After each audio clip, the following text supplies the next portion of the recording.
Pemirsa, objek wisata pantai di Kabupaten Badung akan dibuka bertahap. Kebijakan melonggarkan akses objek wisata khususnya pantai ini telah berlaku di sejumlah pantai, seperti Pantai Melasti di Desa Ungasan.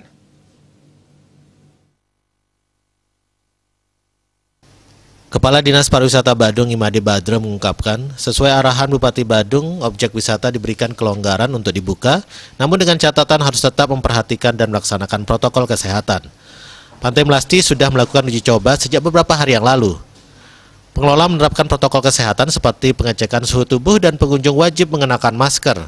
Menurut Badre, pantai-pantai yang dalam persiapan akan dibuka seperti Pantai Labuan Sait, Jimbaran, Kedonganan, termasuk Pantai Kute, Canggu, dan sekitarnya.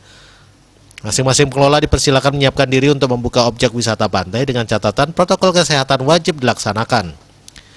Ia menambahkan pertimbangan memberikan akses ke pantai lantaran pantai adalah ruang terbuka dan sangat luas, sehingga risiko penularan COVID-19 lebih kecil dibandingkan dengan kegiatan atau objek wisata dalam ruangan tertutup.